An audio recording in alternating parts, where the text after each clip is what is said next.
Direct వాక్యంలోకి వెళ్ళిపోదామండి. ఆదికాండము మొదటి అధ్యాయము 1 నుంచి మనం చదువుకోగలిగితే, ఆదికాండం మొదటి అధ్యాయం 1 నుంచి, ఆదియందు దేవుడు భూమి ఆకాశములను సృజించెను. భూమి నిరాకారముగాను శూన్యముగాను ఉండెను. చీకటి అనేది అగాధ జలము, అంటే చీకటి అగాధ జలము పైన కమ్మి ఉండెను. దేవుని ఆత్మ జలముల పైన అల్లాడుచుండెను. దేవుడు వెలుగు కమ్మని పలుకగా వెలుగు కలిగెను. వెలుగు మంచిదైనట్టు దేవుడు చూచెను. దేవుడు వెలుగును చీకటిని వేరుపరిచెను. దేవుడు వెలుగుకు పగలనియు చీకటికి రాత్రనియు పేరు పెట్టెను. అస్తమయము ఉదయము కలుగుగా ఒక దినమాయెను. ప్రియమైన దేవుని పిల్లలారా, ఇక్కడ మీరు వచనాలని జాగ్రత్తగా గమనించగలిగితే, మొదటి దినమే చీకటితో ప్రారంభమైందండి. ఇదేంటిది, దినం అనేది వెలుగుతో ప్రారంభమవుతుంది కదా, చీకటితో ప్రారంభమైంది అంటున్నారేంటి అని మీకు ఒక సందేహం రావచ్చు. ఇక్కడ మీరు చాలా జాగ్రత్తగా గమనించినట్టయితే చూడండి ఒకసారి, 2వ వచనం. భూమి నిరాకారముగాను శూన్యముగాను ఉండెను. చీకటి అగాధ జలము పైన కమ్మి ఉండెను. దేవుని ఆత్మ జలముల పైన అల్లాడుచుండెను. దేవుడు వెలుగు కమ్మని పలుకగా వెలుగు కలిగిన. అంటే ముందేముంది? చీకటి ఉంది. ఇప్పుడు ఈ రోజు ఉందండి. ఈ రోజు రావడానికి లేదా రేపు రావడానికి ఎప్పుడు స్టార్ట్ అవుతుంది? రేపు అనేది రావడానికి ఈరోజు ఎంతంటి తారీఖు? 30వ తారీఖు. రేపు 31వ తారీఖు. 31వ తారీఖు రావడానికి ఎప్పుడు స్టార్ట్ అవుతుంది? మీకు అన్నీ తెలుసు, నేను అంటే దాన్ని వివరిస్తున్నాను. 31st నైట్ చేసుకుంటారు. డిసెంబర్ 31st నైట్ ఎప్పుడు స్టార్ట్ అవుతుందండి? 31st నైట్ ఎందుకు చేసుకుంటున్నారు? జనవరి 1 కోసం, అంతే కదా. కొత్త సంవత్సరపు ఆరాధనని ఏం చేస్తారు? 31st నైట్ ఆరాధన పెట్టుకుని అక్కడ అంటే ఈ చివరి దినాల్లో మనం దేవునితో గడపాలి, అలాగే మొదటి దినం కూడా దేవుడితో గడపాలి అని 31st నైట్ చేసుకుంటారు.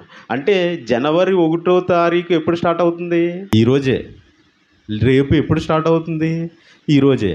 అంటే రాత్రితో స్టార్ట్ అవుతుంది. జాగ్రత్తగా గమనించండి, రాత్రితో స్టార్ట్ అవుతుంది.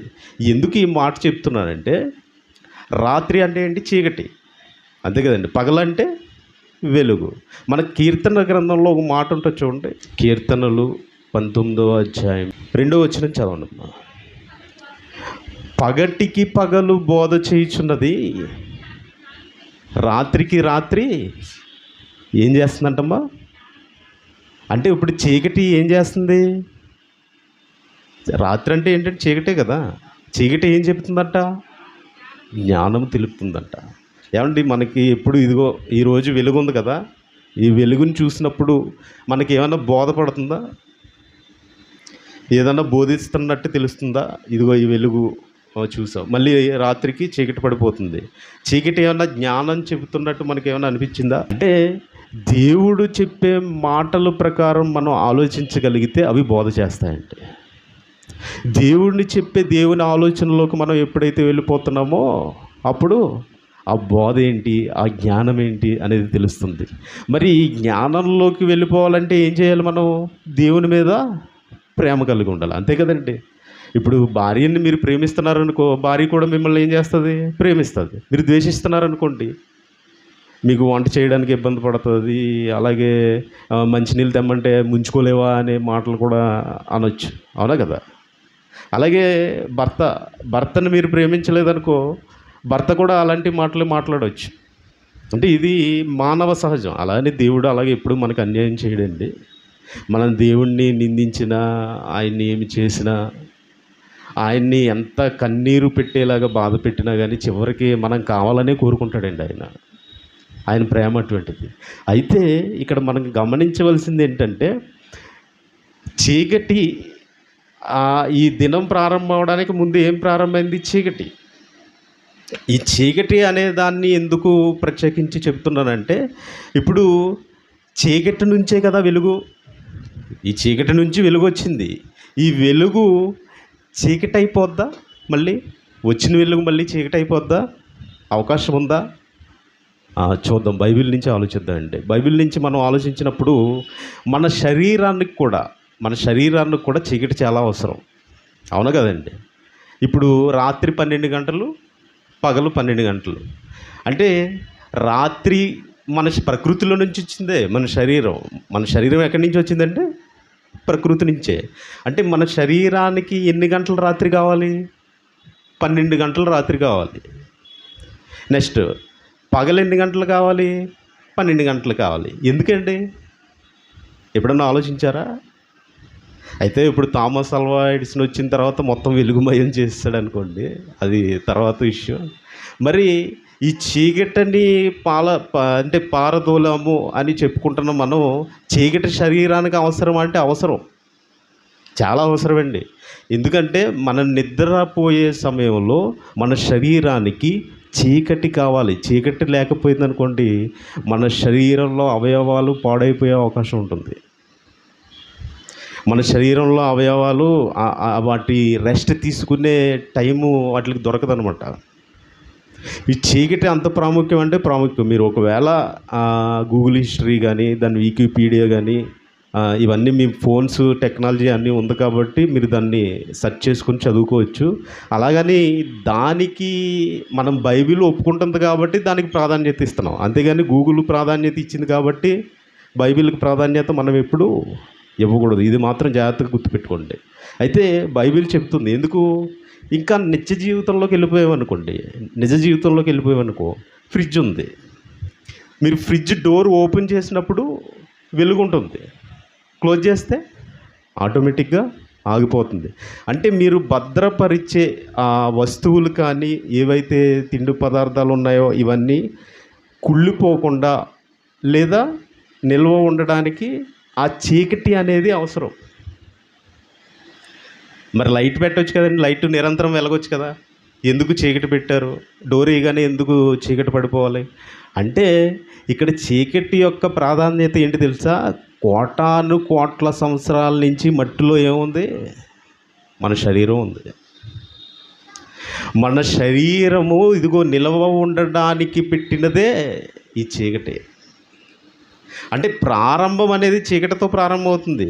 అయితే ఈ చీకటిని దేవుడు ఎందుకు పెట్టాడు అని మనం ఆలోచించగలిగితే, ఇదిగో అవసరత ఉంది, ఈ చీకటి యొక్క అవసరత ఉంది. అలా అని ఇప్పుడు చీకటి అనేది ఇప్పుడు నైట్ పడిపోతుందండి, చీకటి అంటాం. చీకటి అంటే ఏంటి? చీకటి అంటే ఏంటండి? చీకటి అనేది కూడా పదార్థము. చీకటి అనేది కూడా పదార్థం. ఇప్పుడు నాకు వెలుగు కావాలంటే ఏం చేశాను? ఈ cell phone torch light on చేశాను అనుకోండి. ఈ cell phone torch light on చేశాను, వెలుగు వచ్చింది. దేనివల్ల వచ్చింది? పదార్థం ఇది. అంటే పదార్థం ఉంటేనే వెలుగు వస్తుంది, అంతే కదండి. అంటే చీకటి కూడా పదార్థమే. ఈ విషయం చాలామందికి తెలియదు. అంటే వెలుగేమవుతుందంటే వెలుగు కూడా పదార్థమే. అంటే వెలుగు చీకట్లు కూడా పదార్థములే. వెలుగు చీకట్లు కూడా ఏమంటే పదార్థములే. అయితే మనం ఎగ్జాంపుల్ ఫ్రిడ్జ్ చెప్పుకున్నాం. ఫ్రిడ్జ్లో చీకటి ఏర్పడడానికి ఆ పదార్థం అనేది ఉండాలి చుట్టూ. కాబట్టి అంటే మన శరీరానికి కావలసిన ఈ చీకటి వెలుతురు మనకి ఏమైనా బోధిస్తున్నాయా, మనకి ఎలా అయినా బోధిస్తున్నాయా అని మనం ఆలోచించగలిగితే, ఆదికాండంలోనే ఇంకొక మాట ఉంది చూడండి. ఆదికాండంలోనే ఇప్పుడు మనం చదువుకున్న వచనాల్లో 5వ వచనం చూడండి. దేవుడు వెలుగునకు పగలనియు చీకటికి రాత్రనియు పేరు పెట్టెను.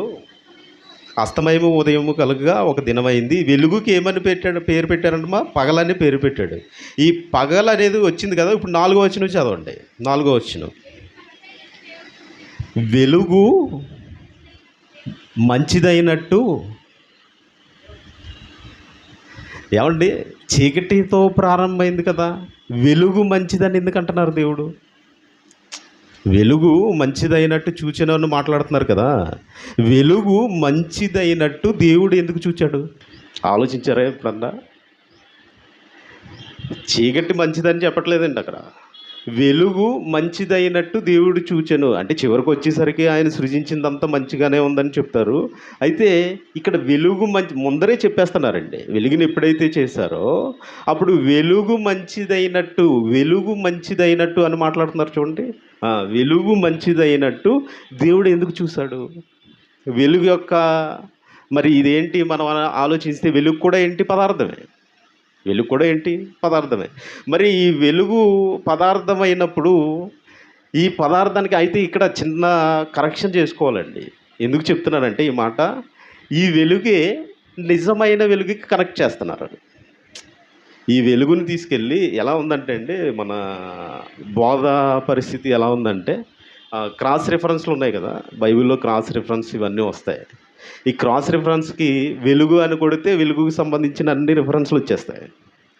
ఈ వెలుగుకి ఏది కనెక్ట్ అయితే ఆ రిఫరెన్స్ని దాన్ని కనెక్ట్ చేసేస్తున్నారు.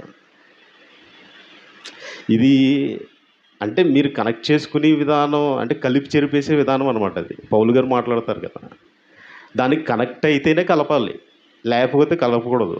సత్యవాక్యములు సరిగా విభజించాలి. ఇప్పుడు ఈ వెలుగుని ఏ వెలుగు కలిపారు తెలుసా? ఎక్కడ కలిపారో చూపిస్తాను చూడండి. యోహాను సువార్త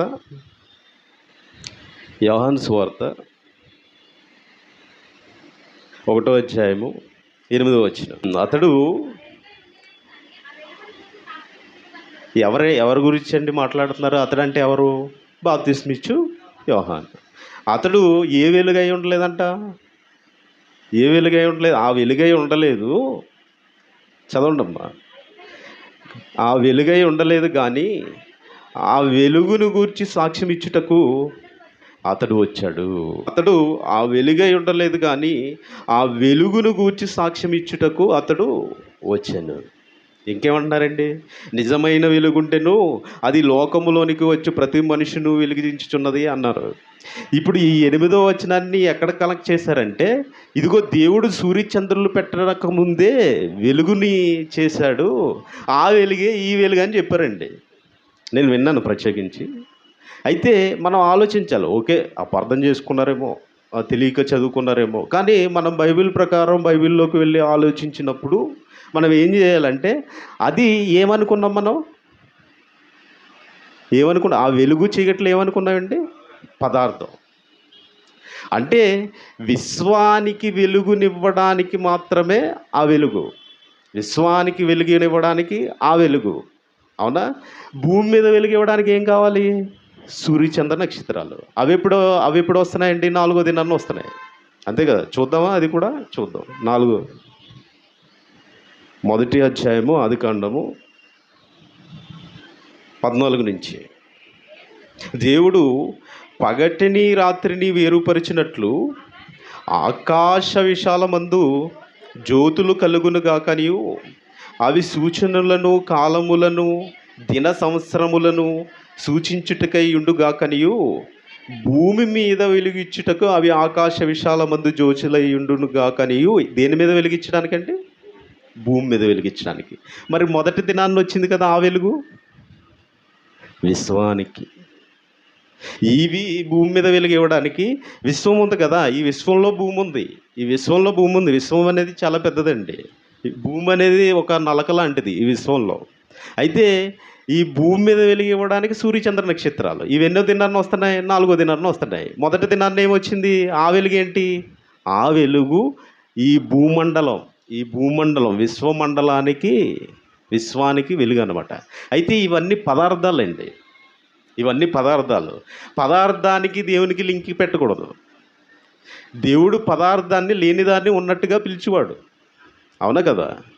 ఆత్మ అయినా. అయితే ఈ ఆత్మకిని ఈ వెలుగుకి లింక్ పెట్టకూడదు. ఎందుకంటే దాన్ని మనం సరిగ్గా అర్థం చేసుకునే విషయానికి వస్తే, ఇప్పుడు యోహాను సువార్తకి వచ్చేయండి. యోహాను సువార్తకి వచ్చేస్తే 9వ వచనం చదవండి. 1వ అధ్యాయం 9వ వచనం. నిజమైన వెలుగు ఉండెను, అది లోకంలోకి వచ్చిందంట. ప్రతి మనిషిని ఏం చేస్తుందంటే అండి? వెలిగిస్తుందంట. ఇప్పుడు ఆ వెలుగు ఎందుకు? విశ్వంలో వెలుగది. ఇప్పుడు ఈ వెలుగు ఎందుకు? మనుషుల్ని వెలిగించడానికి. ఎవరి వెలుగు?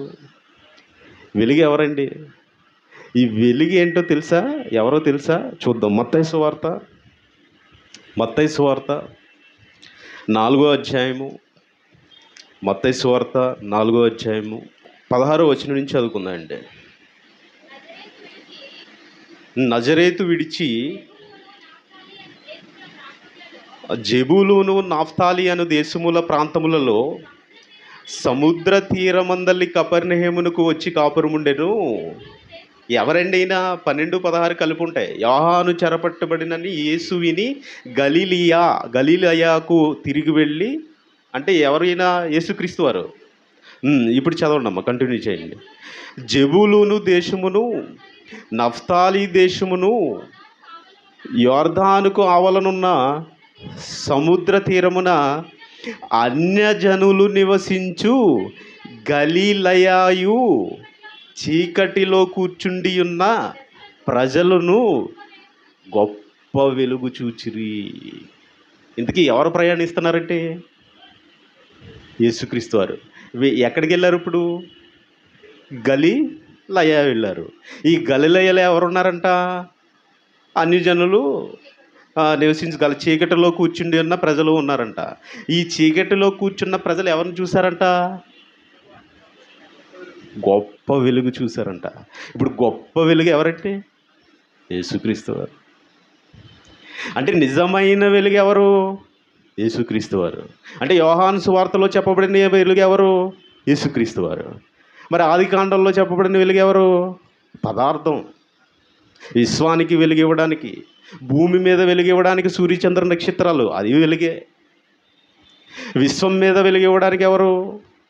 అక్కడ ఒక వెలుగు, అది పదార్థమే. అంటే వెలుగు చీకట్లు, వెలుగు చీకట్లు, పగలు రాత్రి ఏంటివి?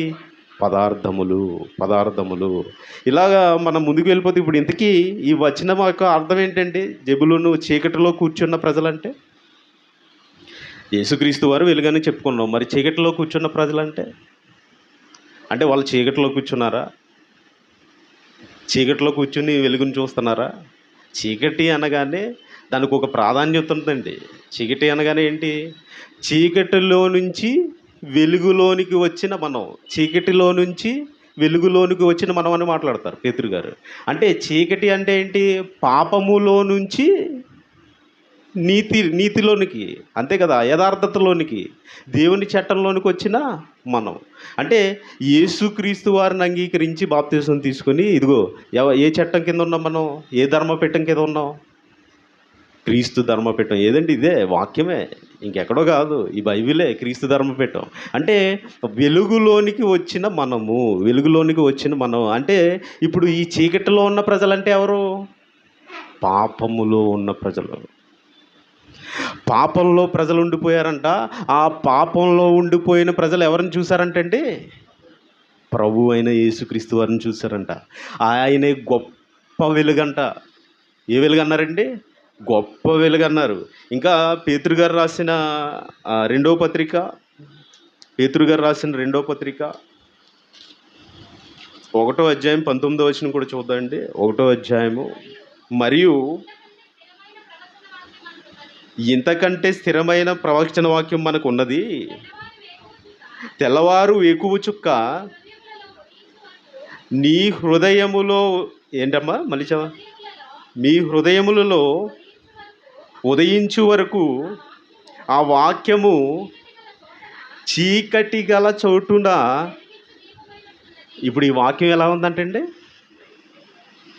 వెలుగిచ్చు, అంటే వెలుగిచ్చు దీపం. ఇప్పుడు వెలుగునిచ్చేది ఏంటి? వెలుగేంటి? వాక్యమే. అందుకే కదండి వాక్యం అనే నామం ఎవరికి పట్టబడింది? యేసుక్రీస్తు వారికి. అంటే ఇప్పుడు వెలుగంటే ఎవరు? వాక్యం. వెలుగంటే ఎవరండి? వాక్యం. అంటే వెలుగునిచ్చేది, ఇదిగో మన జీవితాలకు వెలుగునివ్వాలంటే ఎవరు ఇవ్వాలి? వాక్యమే. వాక్యం తప్ప మరి ఏది మన జీవితాలకి వెలుగునివ్వలేదండి. అలాగే యోహాను సువార్త 3వ అధ్యాయము. యోహాను సువార్త 3వ అధ్యాయం 19 నుంచి చదువుకుందాం అండి. యోహాను సువార్త ఆ తీర్పు ఇదే. ఆ వెలుగు లోకంలోకి వచ్చిందంట. తమ క్రియలు చెడ్డవైనందున ఆ మనుషులు ఏం చేశారంటే అండి, వెలుగును ప్రేమించలేదంట. చీకటినే ప్రేమించారంట. 20వ వచనం, దుష్కార్యము చేయు ప్రతివాడు వెలుగును ద్వేషించును, తన క్రియలు దుష్క్రియలుగా కనబడకుండునట్లు వెలుగునొద్దకు రాడు. సత్యవర్తనుడైతే తన క్రియలు దేవుని మూలముగా చేయబడుచున్నవని ప్రత్యక్షపరచబడినట్లు వెలుగునొద్దకు వచ్చును. ఇప్పుడు దుష్కార్యము చేయు ప్రతివాడు ఏం చేస్తాడంటే, దుష్కార్యము చేయు ప్రతివాడు ఏం చేస్తాడంట, చదవద్దన్నమాట. 20వ వచనం, వెలుగును ద్వేషించును. వెలుగును ద్వేషించును. మనం ఒక వెలుగును చూసాం ఈ మధ్యనే ఒక వెలుగును ద్వేషించారు, అవునా కదా? ఎవరా వెలుగు? పగడాల ప్రవీణ్ కుమార్ గారు, అవునా కదండి? పగడాల ప్రవీణ్ కుమార్ గారు ఒక వెలుగు, అంతే కదా? వాక్యంతో వెలిగింపబడ్డాడు కదా ఆయన. వాక్యంతో వెలిగింపబడి అనేక మందిని వెలిగించే ప్రయత్నములో దుష్కార్యము చేయు ప్రతివాడు వెలుగును ద్వేషించును, తన క్రియలు దుష్క్రియలుగా కనబడకుండానట్లు. అంటే వాడు చేసేది దుష్క్రియ అని వాడికి తెలుసు, కానీ కనబడకుండానట్లు వెలుగునొద్దకు రాడు. వెలుగునొద్దకు వాడు రాడు. సత్యవర్తనుడు ఎలాగైనా వస్తాడు, అవును కదండి? సత్యవర్తనుడు ఎలాగైనా వస్తాడు, కానీ వీడు దుష్కార్యము బయటపడకుండా ఉండాలని వెలుగును ద్వేషించి వెలుగు దగ్గరికి రాడు. ఇలా మనం ఆలోచించుకుంటూ వెళ్తే మరి ఇంతకీ వెలిగింపబడిన వారెవరు? వెలిగింపబడిన వారు ఎవరండి? తెలియాలి కదా మనకి. అందరూ వెలిగింపబడిన వారేనా? వాక్యం వెలిగిస్తుంది అని చెప్తున్నాం, వాక్యం వెలిగిస్తుందని చెప్తున్నాం. మరి వెలిగింపబడిన వారి జాబితా కూడా మనకు కావాలి కదా. ఎవరు వెలిగింపబడి ఉన్నారు ఒకసారి మనం ఆలోచించగలిగితే ప్రకృతిని ఆలోచిద్దామండి. ఎందుకంటే వెలుగు బోధ చేస్తుంది కదా మనకి, అంతేనా? వెలుగు కూడా బోధ చేస్తుంది. మరి వెలుగు బోధ చేస్తుంది అంటే మనకి వెలిగిచ్చేది ఏంటి? ఇప్పుడు ఈ వెలుగు ఎలా వస్తుందండి? ప్రకృతి నుంచి. ఎవరి ద్వారా? సూర్యుడి ద్వారా, అంతే కదండి? సూర్యుడి ద్వారా ఈ వెలుగులో మనం వెళ్తున్నాం. ఇప్పుడు మంచి ఎండ కాస్తుంది బయట, అవునా కదా? అంటే సూర్యుని ద్వారా వచ్చే ఈ వెలుగు, ఇప్పుడు సూర్యుడు ఏమై ఉన్నాడు? మనం వెలుగంటే ఏమనుకున్నాం? పదార్థం, అంతేనా? పదార్థం. అంటే ఇప్పుడు ఈ పదార్థం ఎలా ఉందంట? పదార్థం కింద సూర్యుడు అంటే గ్రహము, అంటే ఇది ఒక పదార్థము.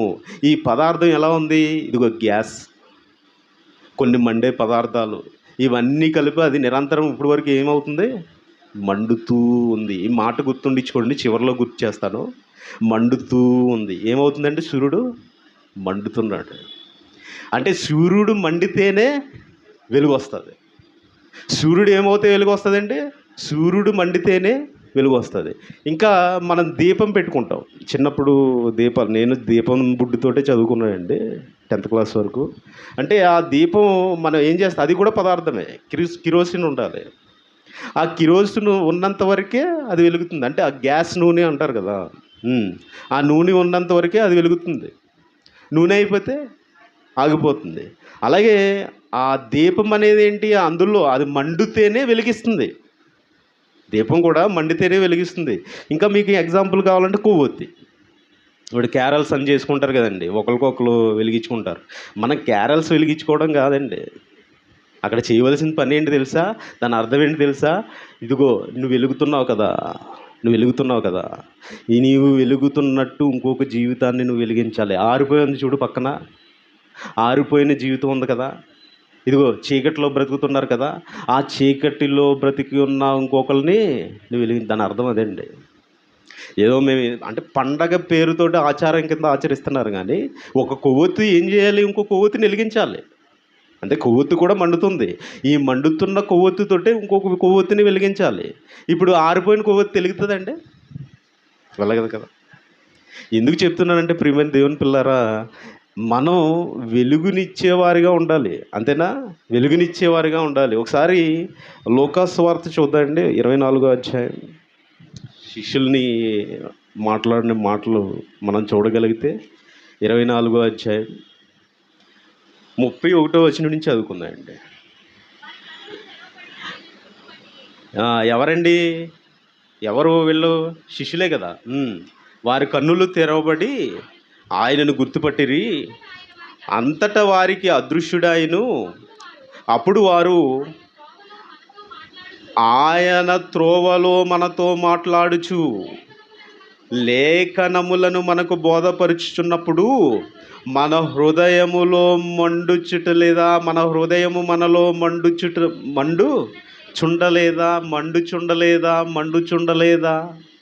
ఇప్పుడు ఆయన లేఖనాలు చెప్తుంటే వీళ్ళ హృదయాలు ఏమవుతున్నాయంటండి? మండిపోతున్నాయంట. అంటే వాక్యం వింటే మీ హృదయాలు ఏమవ్వాలి? మండాలి. అంటే మీరు ఏమైపోవాలి? మండుతూ ఉండాలి. మండిపోవడం అంటే ఇదిగో ఒకరి మీద ఒకరు పళ్ళు కొరుక్కోవడం కాదండి. ఇప్పుడు ఆడి మీద నాకు చాలా మంట ఉందండి అంటాం, అది కాదు. మండిపోవడం అంటే ఏమి వింటుంటే వస్తుందంట మంట వీళ్ళకి? చదవండి. లేఖనములను మనకు బోధపరుచుచున్నప్పుడు మన హృదయము మనలో మండుచుండలేదా అని ఒకనితో ఒకడు చెప్పుకొనేరి. అంటే వాక్యం వింటే మీరు ఏమైపోవాలి? మండాలి. అంటే ఈ వాక్యం, వెలుగైన వాక్యం మిమ్మల్ని ఏం చేస్తుంది? వెలిగిస్తుంది. ఇప్పుడు వాక్యం వెలుగుతేనే కదండి మీరు వెలగగలరు. అవునా కదా? కొవ్వొత్తిని ఏం చేస్తాం? వెలుగుతున్న కొవ్వొత్తితోటి ఇంకొక కొవ్వొత్తిని వెలిగిస్తాం. అంటే ఇప్పుడు వాక్యంతో ఎవరిని వెలిగిస్తున్నాం మనం? వాక్యంతో ఎవరిని వెలిగించాలండి? ఇదిగో ఆరిపోయిన దీపాలు ఉంటాయి కదా. ఎవరు ఆరిపోయిన దీపాలు? చీకట్లో ఉంటారు కదా. అంటే పాపపు ఊబిలో పడిపోయి ఉంటారు కదా.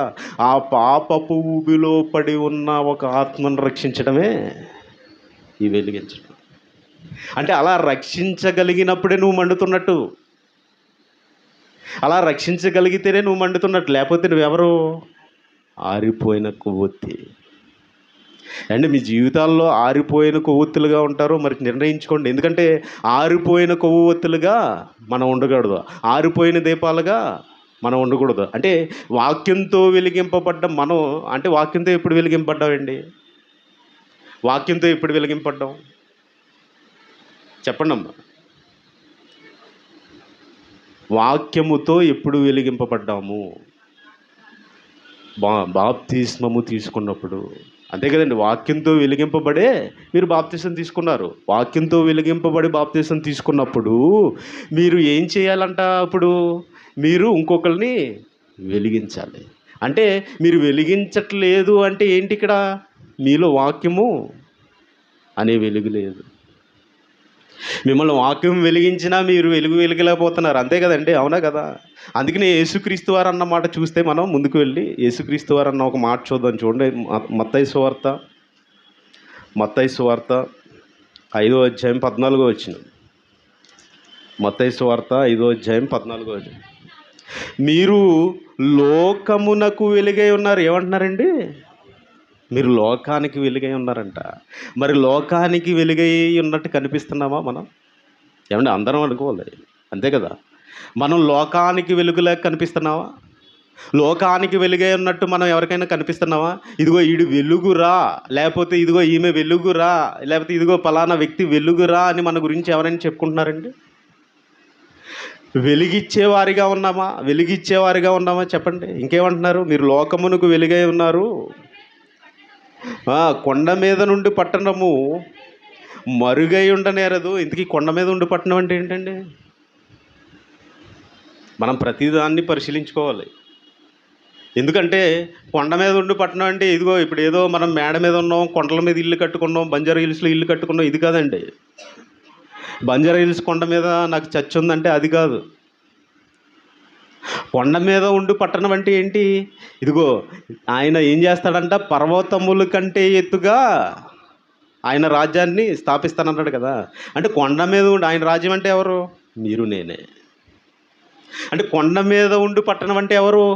సంఘం, మనమేనంటే. ఇదిగో ఈ పట్టణము ఎలా ఉండాలంట? ఈ కొండ మీద నుండి పట్టణము మరుగై ఉండనేరదు. ఎందుకంటే వెలుగుతూ ఉంటుంది కదా. వెలుగుతూ ఉంటే అందరూ చూస్తారు కదండి. ఇప్పుడు వెలిగే దీపాన్ని చూస్తారా? వెలుగులేని దీపాన్ని చూడగలుగుతారా? వెలిగే దీపాన్నే చూడగలం. అంటే ఇప్పుడు మీరు వెలుగుతున్నారనుకో, ఇది మరుగే ఉండలేరు మీరు. చదవండి అమ్మా. మనుష్యులు దీపమును వెలిగించి, ఇది ఎన్నాళ్ళు నువ్వు లోనుండిపోతావు, ఎన్నాళ్ళు ఇంకా ఇలా ఉండిపోతావు. ఈ ఎన్నాళ్ళు మీరు వాక్యం ఇదిగో వెలిగారు కదా, ఒకసారి వెలిగించబడ్డారు కదా. 1 సంవత్సరం అయిందా, 2 సంవత్సరాలు అయిందా, 3 సంవత్సరాలు అయిందా, 4 సంవత్సరాలు అయిందా, 5 సంవత్సరాలు అయిందా, 10 సంవత్సరాలు అయిందా, మీరు ఒకసారి అయితే వెలిగింపబడ్డారు కదా. మరి వెలిగింపబడిన నువ్వు కొంచెం కింద పెట్టిన దీపంలా ఉండిపోతావా? ఏమండి, మనం అలా ఉండిపోతామా? ఉండిపోవాలా? అంటే ఇదిగో అదే అంటున్నాడండి. ఇంకేమంటున్నారు చదవండి. ఇంట నుండి వారందరికీ వెలిగిచ్చుటకై దీపస్తంభము మీదనే పెట్టిదురు. దీపస్తంభం గురించి తెలుసు కదా, ప్రకటన గ్రంథంలో మాట్లాడుకున్నాం కదా. అంటే వెలుగు ఇవ్వాలంటే నువ్వు ఇదిగో దీపస్తంభంలా కనిపించాలి బయటికి. లైట్ హౌస్ ఉంటుంది కదండి, లైట్ హౌస్. అదేంటది? దీపస్తంభం. అవునా?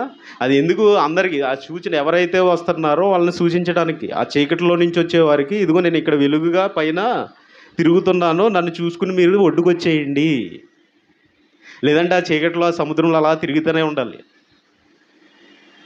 అంటే పాపపు అనే ఊబులో నుంచి ఒకరు బయటికి రావడానికి క్రైస్తవుడు ఏమైపోవాలి? మండిపోవాలి. నువ్వు మండితేనే కదండి వెలిగించేది. ఎక్కడ, ఎలా మండుతున్నాం మనం? అంటే ఈ మంట అనేది ఏదో వేరే విధంగా అపార్థం చేసుకోవడానికి ప్రయత్నించకూడదండి. అంటే కొండ మీద ఉండే పట్టణంగా మీరు ఉండాలి. అంటే ఆ సంఘం అలా ఉండాలి. ఇంకా ఏం చేయమంటున్నారండి? ఇంకా ఏం చేయమంటున్నారు? 5వ అధ్యాయము 15వ వచనం చదివారా?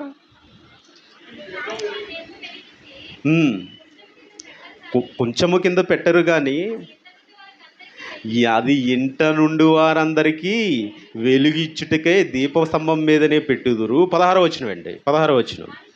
మనుషులు మీ సత్క్రియలను చూచి పరలోకమందున్న మీ తండ్రిని మహిమపరచున్నట్లు వారి ఎదుట మీ వెలుగు ప్రకాశింపనీయుడి. మీ వెలుగు, ఇప్పుడు మీరు వెలిగిపోయారు కదా, మీరు వెలిగిన ఈ వెలుగు ఎలా ప్రకాశింపడాలంట? ఇప్పుడు నేను బాప్తిసం తీసుకున్నానండి. నేను ఎలా వెలగాలంట? ఎలా వెలగాలంటే ఏమంటున్నారు 16వ వచనంలో?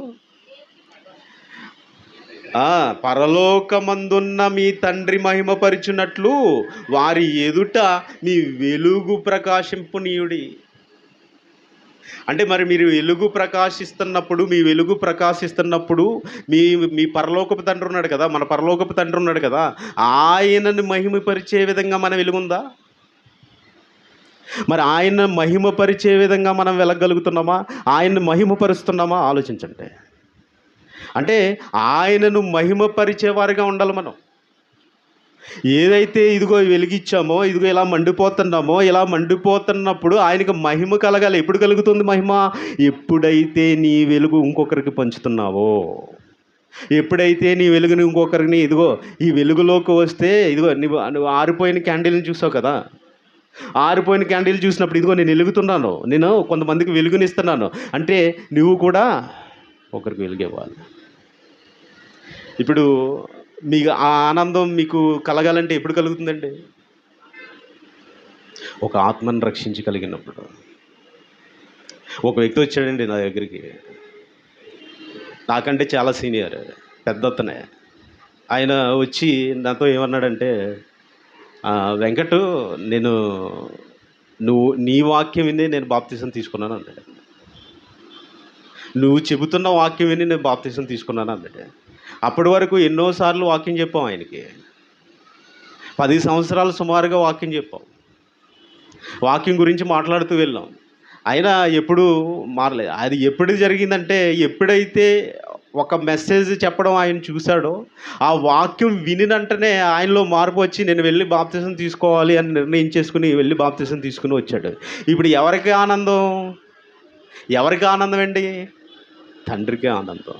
అంటే తండ్రిని ఆనందపరిచి ఆయన మహిమపరిచేవారిగా మనం వెలిగిపోవాలి. అంటే మీరు నేర్చుకున్న వాక్యాన్ని ఇతరులకు పంచుకోవాలి, ఇతరులకు చెప్పుకోవాలి, అంతే కదండి. అప్పుడే కదా వారు వెలుగుతారు. ఇప్పుడు ఒక ఓతిని ఇంకొక వెలిగిస్తున్నామంటే ఏంటి?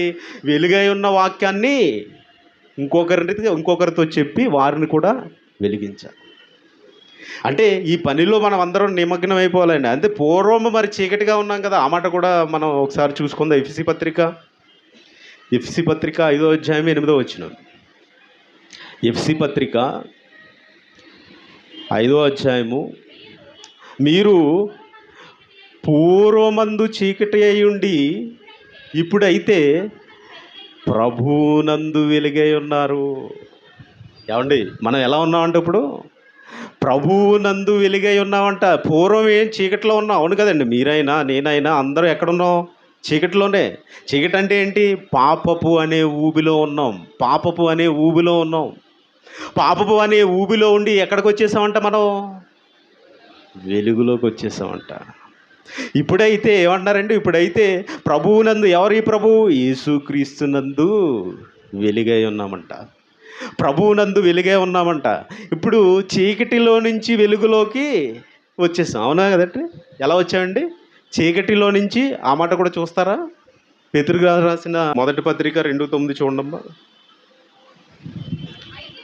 అయితే మీరు చీకటిలో నుండి ఆశ్చర్యకరమైన తన వెలుగులోనికి మిమ్మును పిలిచిన వాని గుణాతిశయములు ప్రచురము చేయు నిమిత్తము ఏర్పరచబడిన వంశము, రాజులైన యాజక సమూహము, పరిశుద్ధ జనమును, దేవుని సొత్తైన ప్రజలునై ఉన్నారు.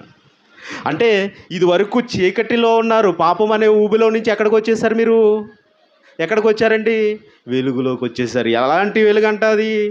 ఆశ్చర్యకరమైన తన వెలుగులోనికి మిమ్మును పిలిచిన వాణి అన్నారు చూడండి. ఆశ్చర్యకరమైన వెలుగు. అక్కడేమంటున్నారు? గొప్ప వెలుగు చూశారంట కదా అప్పుడు చీకటిలో ఉన్న ప్రజలు. అంటే ఇలాగ వెలుగులోకి వచ్చిన, అంటే ఒకనాడు చీకటిగా ఉన్న మనం ఏమయ్యామంటే వెలుగైపోయాం, అంతే కదండి. బాప్తిసం ద్వారా ఏమయ్యాం? వెలుగైపోయాం. ఇప్పుడు మనం మొదట ప్రశ్న వేసుకున్నాం కదా, ఏం ప్రశ్న అది? చీకటిలో నుంచి వచ్చిన వెలుగు అన్నాం కదా. చీకటిలో నుంచి వచ్చిన వెలుగు చీకటి అవుతుందా? చీకటిలో నుంచి వచ్చిన వెలుగు ఎవరండి? మనమే, అవునా కదా. ఈ చీకటి అయిపోయే అవకాశం ఉందా? ఉందో లేదో ఒకసారి చూద్దామండి. ఎందుకంటే బైబిల్ని బట్టి మనం పరిశీలించుకోవాలి కాబట్టి. ఇప్పుడు ఈ చీకటిలో నుంచి వచ్చి వెలుగు చీకటి అయిపోతుందో లేదో చూస్తున్నామండి. మొదటగా ఒక ఎగ్జాంపుల్ చూద్దాం. మొదటి యోహాను గారు రాసిన మొదటి పత్రిక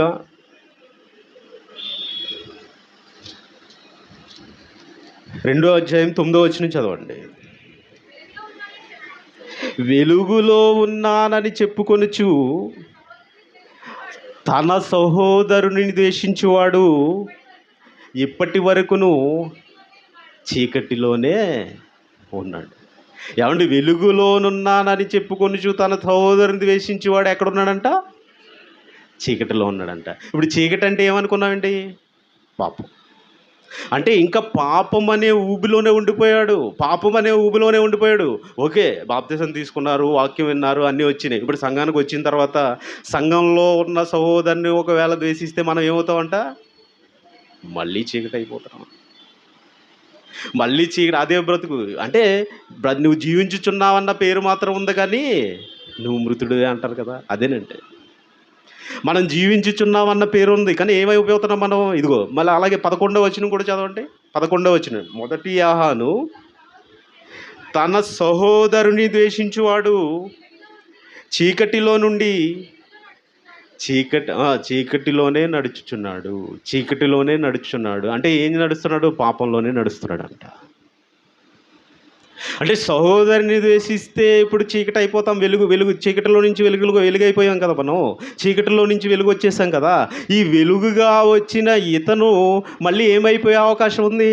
చీకటి అయిపోయే అవకాశం ఉంది. ఎలాగా? ఇదిగోండి, సహోదరుని ద్వేషిస్తే. ఇంకొక మాట చూద్దాం. మత్తయి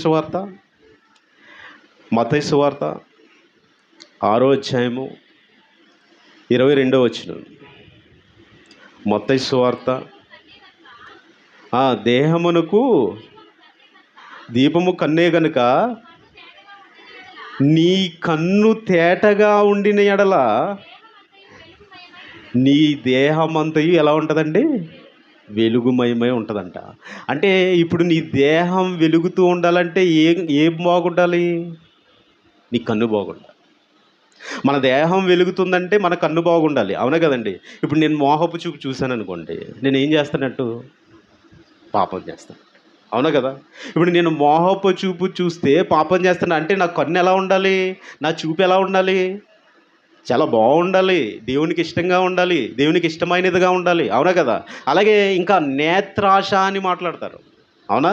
నేత్రాశ అంటే ఈ నేత్రానికి కలిగిన ఆశలన్నీ అది దేవునికి ఇష్టమై ఉంటేనే. మీరు ఆశపడేది ఇప్పుడు బంగారం ఆశపడదు. మనం ఏం చూస్తాం? బంగారం షాప్‌కి వెళ్తాం. అప్పుడు బంగారం షాప్‌కి వెళ్ళినప్పుడు ఏం జరుగుతుందంటే పక్కనున్న భార్య అంటది, ఏమంటది? ఏవండి నాకు ఈ నల్ల పూసలు కావాలి. లేవు కదా, మన పెళ్ళయి ఇన్నాళ్ళయింది, నల్ల పూసలు కావాలంటది. ఇప్పుడు భర్త ఒకవేళ మన దగ్గర డబ్బులు లేవు కదా, ఇప్పుడే ఎందుకు అన్నాడు అనుకోండి, అందరూ డబ్బులుండే కొనుక్కుంటున్నారా? రాదండి ఆ మాట. ఇప్పుడు వాళ్ళు టీవీ కొనుక్కున్నారు, ఏసీ కొనుక్కున్నారు, వాళ్ళందరూ డబ్బులుండే కొనుక్కున్నారా అని అంటారు. ఇప్పుడు ఏం కలిగింది ఈమెకి? నేత్రాశ. అంటే ఈ నేత్రాశ కలిగినప్పుడు ఏమైంది అంటే కన్ను తేటగా ఉండాలి. ఈ కన్ను తేటగా ఉంటేనే నీ దేహం అంతా తేటగా ఉంటుంది. నీ దేహం అంతా వెలుగు కాదు. దేహానికి కన్ను వెలుగన్నారు కదా! అంటే ఈ నేత్రాశ ద్వారా కూడా చీకటిలోకి వెళ్ళిపోయే అవకాశం ఉంది. అంటే ఇప్పుడు లేవు, డబ్బులు లేవు. ఓకే. ఇప్పుడు అదే కొన్ని లక్షలు పెట్టి ఈఎంఐ పెట్టుకొని తీసేసుకున్నారనుకోండి. ఇప్పుడు ఎక్కడికెళ్ళిపోతాడు? ఆ ఈఎంఐ కట్టడానికి ఈ నానా తిప్పలు పడి అడ్డమైన దారుల్లోకి వెళ్ళిపోయే అవకాశం ఉందా లేదా? ఇలాంటి జీవితాలు చాలా చూశానండి నేను. దొంగతనాలు కూడా చేసేవాళ్ళు ఉన్నారు. లేరా? సమాజంలో లేరండి? అంటే ఇప్పుడు నేత్రాశ వల్ల ఏం జరుగుతుంది? అపవిత్రత వస్తుంది. నేత్రాశ వల్ల దొంగతనం చేయగలుగుతాడు. ఇదిగో నేత్రాశ వల్ల వ్యభిచారం చేయగలుగుతాడు. ఇవన్నీ ఏమవుతున్నాయి? మళ్ళీ చీకటిలోకి తీసుకెళ్ళిపోయే అవకాశం ఉంది. అంటే నేత్రాశ ఉండకూడదు, ఇదిగో సహోదరుల పట్ల ద్వేషం ఉండకూడదు. ఇవి ఏమున్నాయి? ఇలాంటివి చాలా ఆధారాలు ఉన్నాయండి బైబిల్. ఇదిగో మళ్ళీ వెలుగు అనుకున్నాం కదా, చీకటి నుండి వచ్చిన వెలుగని మనం అనుకున్నాం కదా. ఈ చీకటి నుంచి వచ్చిన వెలుగు ఏమైపోయే అవకాశం ఉందంట? మరలా చీకటి అయిపోయే అవకాశం ఉందంట. మరి మరలా చీకటి అయిపోతే మరి వారిని మళ్ళీ వెలిగించగలదుమా? మళ్ళీ వెలుగులోకి తీసుకురాగలదుమా? మళ్ళీ వెలిగించే అవకాశం ఉందా? ఏమండి ఇప్పుడు సంఘంలో ఉన్నారండి, ఇదిగో ఈయన సంఘంలో ఉన్నంతకాలం సహోదరుని ద్వేషిస్తూనే ఉన్నాడనుకో. ఇప్పుడు ఏం చేస్తున్నాడని చెప్పుకున్నాం? చీకటిలో వెళ్ళిపోయాడు ఆయన. ఇప్పుడు ఈయన్ని నూతనపరచడం సాధ్యమా అసాధ్యమా? ఒకసారి చూడండి అన్నమాట. హెబ్రీ పత్రిక 6వ అధ్యాయము 4 నుంచి చదువుకుందామండి. ఇదిగో బాప్తిస్మము ద్వారా ఒకసారి మీరు వెలిగింపడ్డారు కదా. బాప్తిస్మం ద్వారా ఏమయ్యారు? వెలిగింపడ్డామా లేదా? వెలిగింపబడ్డాము అన్నవాళ్ళు చేయొద్దండి. వెలిగింపడ్డాం కదా. ఈ ఒకసారి వెలిగింపబడి పరలోక సంబంధమైన వరమును రుచి చూచి పరిశుద్ధాత్మలో పాలువారై, అంటే ఇక్కడ ఏం జరిగిందంటే, ఇదిగో మీరు వెలిగింపబడ్డారు కదా బాప్తిస్మం ద్వారా. బాప్తిస్మం తీసుకున్నప్పుడు ఏం జరుగుతుంది? పరిశుద్ధాత్మ అనే వరం మీకు దొరుకుతుంది. అంటే అపోస్తలుల కార్యం 2వ అధ్యాయం 38వ వచనం ప్రకారం అండి, పరిశుద్ధాత్మ అనే వరం మీకు దొరుకుతుంది. ఈ వరం అందుకనే అంటున్నారు ఇక్కడ, ఒకసారి వెలిగింపబడి, కామా చూడండి, కంటిన్యూషన్ ఇవ్వలేదు. కంటిన్యూషన్లోనే డాట్ పెట్టలేదు, కామా పెట్టారు. అంటే కంటిన్యూషన్. ఒకసారి వెలిగింపబడి పరలోక సంబంధమైన వరము రుచి చూచి, అంటే పరలోక సంబంధమైన వరం అంటే ఏది? దేవుడే, పరిశుద్ధాత్ముడే, యేసుక్రీస్తు వారే. పరలోక సంబంధమైన వరము రుచి చూచి పరిశుద్ధాత్మలో పాలువారై దేవుని దివ్యవాక్యమును రాబోవు యుగ సంబంధమైన శక్తుల ప్రభావమును అనుభవించిన తరువాత. అర్థమైందండి మాట? దేవుని వాక్యం చదవండి అమ్మా. దేవుని దివ్యవాక్యమును రాబోవు యుగ సంబంధమైన శక్తుల ప్రభావమును అనుభవించిన తరువాత తప్పిపోయిన వారు, ఈ అనుభవించిన వారంటే ఎవరండి? పరిపూర్ణులు అంటారు పుట్టినోట్లో. అంటే నేను బైబిల్ పరిపూర్ణంగా నేర్చుకున్నాను, నాకు పరిపూర్ణత దొరికింది, యేసుక్రీస్తు వారి నమ్ముకోవడం వల్ల నేను పరిపూర్ణుడిగా అయ్యాను అని నమ్ముకుంటారు కదా. అలాగ అయిపోయిన తరువాత, ఆ జీవితం అనుభవించిన తర్వాత చదవండి. తమ విషయములలో దేవుని విషయాల్లో కాదండి, దేవుని విషయాల్లో కాదు, తమ విషయములో దేవుని కుమారుని మరలా సిలువ వేయచ్చు. అంటే ఏం చేస్తున్నాం ఇప్పుడు? మనం ముందు 2 కారణాలు చెప్పుకున్నాం కదా, ఈ 2 కారణాలను బట్టి ఏం చేస్తున్నామంట? మళ్ళీ ఏం చేస్తున్నామండి? ఆ రోజు యూదులు సిలువ వేశారు, యోధా జాతి వారే, తన జాతి వారే సిలువ వేశారు.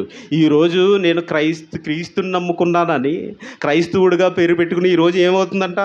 తమ విషయముల్లో దేవుని కుమారుణ్ణి మరలా సిలువ వేసి, ఆప్ చేయట్లేదండి. వర్డ్ అనేది కామా పెట్టుకుంటూ వెళ్తున్నారు, ఆయన ఫుల్ స్టాప్ పెట్టట్లేదు. సిలువ వేయుచు బాహాటముగా ఆయన అవమానించుచున్నారు. మీరు అనుకోవచ్చు, నేను ఎవరిని అవమానపరుస్తున్నాను, నేను ఎవరిని కించపరచట్లేదే, నేను ఎవరిని ఇది చేయట్లేదే అని మీరు అనుకోవచ్చు. కానీ ఇక్కడ జరిగే విషయం ఏంటంట? యేసుక్రీస్తు వారిని ఏం చేస్తున్నామంట? మనం బాహాటముగా సిలువ వేసేస్తున్నామంట. అంటే ఈ వరాలన్నీ రుచి చూచిన తర్వాత ఒకవేళ తమ విషయంలో దేవుని కుమారుని మరలా సిలువ వేయచ్చు బాహాటముగా ఆయన అవమానపరుచున్నారు గనుక మారు మనస్సు పొందినట్లు ఏమన్నారండి? అట్టి వారిని మరలా నూతనపరుచుట అసాధ్యం. ఏమంటే దేవుడే కదా రాయించింది, అసాధ్యమైనది ఏదీ లేదని చదువుకున్నాం కదా. ఆయన అసాధ్యము అని చెప్పేశాడంటే సాధ్యపడుతుందా? అవదండి. ఒకవేళ వచ్చాడంటే ఏదో కారణం ఉంది, ఏదో ఉంది వెనకాతల ఏదో జరుగుతుంది, అంతేనా? అంటే కపటోపాయములతో మనం దేవుడిని నమ్ముకోకూడదు. ఎప్పుడు కపటోపాయములతో దేవుడిని నమ్ముకోకూడదు. ఎలా అంట? ఇదిగో ఒకసారి వెలిగింపబడ్డావు కదా, పరలోక సంబంధమైన వరము రుచి చూచావు కదా, పరిశుద్ధాత్మలో పాలువారు అయ్యాం కదా, దేవుని దివ్య వాక్యము అను రాబో యుగ సంబంధమైన శక్తుల ప్రభావం అనుభవించావు కదా. అలాగే ఉండాలి, అలాగే ముందుకు వెళ్ళాలి. ఎందుకంటే శిష్యులు ఏమయ్యారంట? ఆయన వాక్యం విన్నప్పుడు ఏమైపోయారు? మండిపోయారు. అవునా కదండి? మండిపోయారు. వాక్యాన్ని విన్నప్పుడు మండిపోతే ఇప్పుడు మనం వాక్యాన్ని వింటున్నాం, మనం ఏమైపోవాలి? మండిపోవాలి. ఈ మంట ఎందుకు? ఒకరిని వెలిగించడానికి, నాశనం చేయడానికి కాదు. అదిగో వాడి మీద నాకు చాలా మంటగా ఉందండి, ఈ మంట కాదండి, అది వాక్యపు వెలుగు, వాక్యం మంట. ఇదిగో ఆ లైట్ ఉందండి, లోన ఫిలమెంట్ ఉంది. ఇది వరకు చిన్న లైట్ ఉండేది, గుర్తుందా? 60 వాట్ 100 వాట్. ఆ లోన ఫిలమెంట్ ఉంటుంది. ఆ ఫిలమెంట్ అనేది కాలుతూ ఉండాలి. ఆ కాలుతూ ఉన్నప్పుడే వెలుగు వస్తుంది. అంటే అది మండుతుంటేనే వెలుగు వస్తుంది. అలాగే ఈరోజు వాక్యం మీ హృదయంలో ఉన్నప్పుడు మీరు ఏమైపోవాలి? ఈ వాక్యపు వెలుగుతోటి మండాలి. ఇలా మండి ఒకరి జీవితాలను మళ్ళీ మీరు ఏం చేయాలి? వెలిగించాలి. అలా వెలిగించినప్పుడే ఆ పరలోకమందున్న తండ్రి మహిమపరచబడతాడు. అవునా కదండి? అంటే వెలుగు బోధించుచున్నది, వెలుగు బోధ చేయుచున్నది అని కీర్తన గ్రంథంలో చదువుకున్నాం కదా. చీకటి జ్ఞానం చెప్పుచున్నది అని చదువుకున్నాం కదా. ఇదిగో ఇదండి వెలుగు చీకట్లు ఏం చెప్తున్నాయి మనకి? ఇదిగో చీకటిలో నుంచి నువ్వు వెలుగులోకి వచ్చేసావు కదా, చీకటి అనేది తరిమి కొట్టేసావు కదా. అంటే చీకటి అంటే ఏంటి? పాపం అనుకున్నాం. ఈ పాపం అనే ఊబిలో నుంచి యేసుక్రీస్తు అనే వెలుగులోకి వచ్చేసావు కదా, యేసుక్రీస్తుని ధరించుకున్నావు కదా. ఇలాగా అనేక మందిని వెలిగించేవారుగా నువ్వు ఉన్నప్పుడే ఏమవుతాయండి? మీ వెలుగు తండ్రి ఎదుట ఎలా ఉండాలంట? ఆయన మహిమపరిచేదిగా ఉండాలంట. మరి మీరందరూ తండ్రిని మహిమపరిచేవారుగా వెలగాలని కోరుకుంటూ ఈ నా మాటలు ముగిస్తున్నానండి.